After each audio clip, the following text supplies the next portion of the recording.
Na contagem de carboidratos, devo subtrair as fibras? Essa é uma dúvida frequente de quem está aprendendo a ler os rótulos dos alimentos com foco nos carboidratos. Mas o conceito de carboidratos líquidos, na maioria das vezes, mais atrapalha do que ajuda.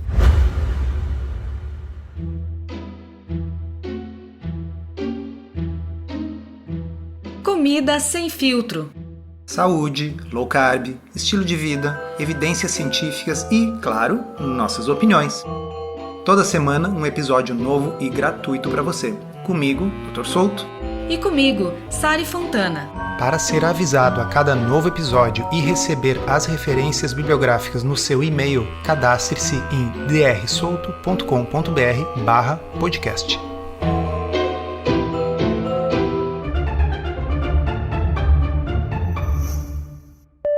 A gente já falou sobre esse assunto aqui no podcast, mas frequentemente ele volta à baila com novas alegações muito bizarras que a gente vê em produtos, no Instagram, às vezes até mesmo em rótulos. Para quem não sabe do que se trata esse conceito de carboidratos líquidos, essa é uma tentativa de considerar apenas aqueles carboidratos que são efetivamente absorvidos pelo corpo, porque existem outros tipos de carboidrato que na verdade não são, como por exemplo as fibras verdadeiras e alguns dos polióis, como o eritritol, por exemplo. Então, segundo esse conceito, para saber qual é a quantidade real de carboidratos absorvíveis ou líquidos, o consumidor deveria subtrair do total de carboidratos que aparece na tabela nutricional os valores das fibras. Eu vou ler para vocês aqui um parágrafo de uma postagem lá da área de membros em drsolto.com.br que explica bem isso aí. A palavra líquido aqui não é o contrário de seco, e sim o contrário de bruto, como em receita líquida e receita bruta de uma empresa. É uma tradução do inglês de net carbs. Assim como na contabilidade você subtrai as despesas para saber o quanto sobrou, que é a chamada receita líquida, a ideia por trás dos carboidratos líquidos é pegar os carboidratos totais, subtrair coisas que não são digeríveis, como fibras, certos polióis como o eritritol, de modo a ficar apenas com a quantidade de carboidratos que irá impactar na glicose sanguínea. Só que isso causa uma tremenda confusão por uma questão de legislação. É importante a gente pontuar que esse conceito é puramente baseado no senso comum e nas interpretações das pessoas. Ele não é regulamentado. Se você olhar a legislação de rotulagem, não vai ter lá uma definição para esses carboidratos líquidos. O que existem são carboidratos, existem as fibras, existem os polióis, e esses sim, de acordo com a legislação brasileira, são os que entram dentro do total de carboidratos. As fibras, pela legislação do Brasil, já devem ser descontadas dos carboidratos e, portanto, elas aparecem numa linha separada. Ela não vem dentro dos carboidratos, como acontece, por exemplo, nos Estados Unidos. Então, o que a gente vê é que em alguns rótulos americanos de produtos, especialmente esses voltados para o público que procura alimentos compatíveis com dieta low carb, cetogênica, lá nos Estados Unidos, algumas embalagens até colocam uma continha, ensinando o consumidor a fazer esse cálculo de net carbs. Então, lá se considera o carboidrato menos os polióis, menos as fibras, e esse seria o que resta de carboidratos líquidos. Mas isso não funciona aqui para os rótulos do Brasil, e eu vou citar o exemplo que eu coloquei lá na postagem do blog. Segundo a legislação americana, um produto fictício poderia ter o seguinte rótulo, lá no ZEUA: carboidratos 10 gramas, dos quais fibras 7 gramas. E aí, nesse caso, lá nos Estados Unidos da América, você faria 10 menos 7 e teria como resultado 3 gramas de carboidratos líquidos. Só que, como a Sari acabou de explicar, na legislação brasileira a rotulagem é diferente. Aqui, pessoal, presta atenção, o mesmo produto fictício acima, esse, teria o seguinte rótulo: carboidratos 3 gramas, fibras alimentares 7. Nesse caso, os carboidratos líquidos seriam o quê? 3 menos 7 igual a menos 4? É bem absurdo isso, né? Mas por incrível que pareça, eu já vi rótulos e até propagandas nas redes sociais, nos sites de fabricantes, alegando que o seu produto tem carboidratos negativos. Aí vocês devem estar dizendo não, há um limite para as coisas. A gente não acredita que alguém fez a conta, deu um resultado negativo e a pessoa acha que o produto não apenas não fornece carboidratos para o corpo, como, sei lá, chupa os carboidratos do seu corpo, porque seria isso, né? Carboidratos negativos. É pior do que isso. Eu já vi um rótulo que estava escrito assim, ó, que os carboidratos e as calorias são não absorvíveis pelo organismo. Estava na tabela nutricional, tem uma foto aqui do produto, alegando que essas fibras, que no caso era isomaltoligosacarídeo, IMO, seriam não absorvíveis. E aí, se você não ouviu o podcast do IMO, a aula do Dr. Souto sobre isso está gratuitamente disponível no YouTube e é imperdível. Quando você me mostrou este produto aí, que falava que tinha calorias, mas elas não eram absorvidas pelo corpo, eu imaginei que eles estavam tratando, sei lá, de gasolina. Porque gasolina é isso, né? Tem calorias, mas o corpo não absorve. Mas voltando aos carboidratos negativos, a gente se deparou com um exemplo disso nas redes sociais recentemente. Vocês sabem o que é dieta cetogênica? Eu tô fazendo há 10 dias. Eu nem contei pra vocês. A cetogênica a gente coloca no máximo 20 gramas de carboidratos líquidos por dia. E a entra, porque tem carboidratos negativos, carboidratos líquidos negativos.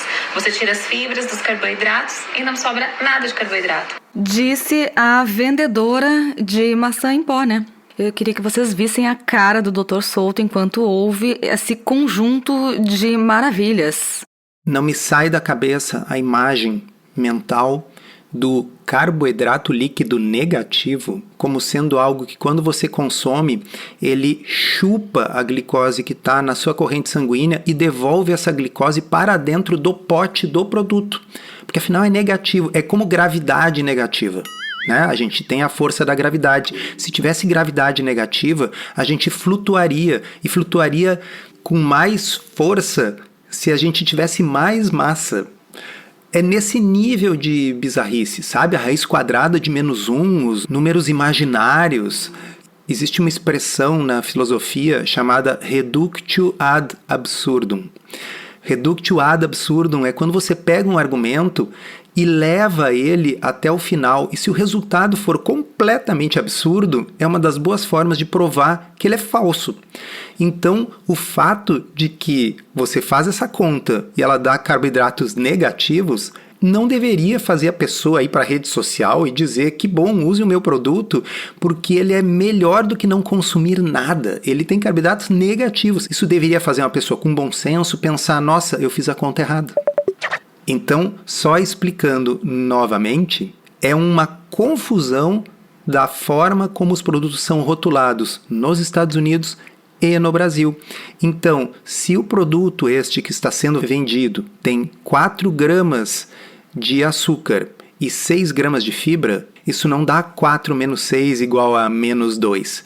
Isso significa que na rotulagem brasileira ele estaria como 4 gramas de carboidrato e 6 gramas de fibra. Já nos Estados Unidos, ele estaria como 10 gramas de carboidrato, dos quais 6 gramas são fibras. Vocês entendem? São formas diferentes de expressar. Agora, uma coisa é certa, carboidrato negativo não existe. Assim como não existem calorias negativas. E também não existe uma coisa que tem açúcar e que tem impacto glicêmico 0, né? E que seja bom para uma dieta cetogênica. Aí vocês poderiam dizer, tá, mas ok, essa do carboidrato negativo foi meio forte, mas não é melhor esse produto que metade dele é açúcar e metade é fibra? Depende, se o seu objetivo for o impacto glicêmico, for o adoçamento, pensem comigo. Digamos que para o paladar da pessoa, ela goste de colocar 5 gramas de açúcar no seu chá. Agora ela tem um produto que tem 5 gramas de açúcar em 10 gramas de pó. Quanto pó ela terá que colocar para adoçar o chá ao seu gosto? Vamos lá, um probleminha de 3ª série do ensino fundamental. 5 gramas? Não, porque se ela colocar 5 gramas deste pó, ela estará colocando 2,5 gramas de açúcar e vai ficar menos doce do que ela está habituado. Se ela coloca uma quantidade suficiente para adoçar para o seu paladar, ela simplesmente vai colocar o dobro do pó, para que tenha os mesmos 5 gramas da parte do pó que adoça, que é o açúcar. Ok, ela agora estará consumindo mais fibras, mas a quantidade de açúcar será a mesma. E uma pessoa que quer fazer uma dieta low carb pode adoçar esse chá com estévia e consumir suas fibras na forma de salada, pessoal.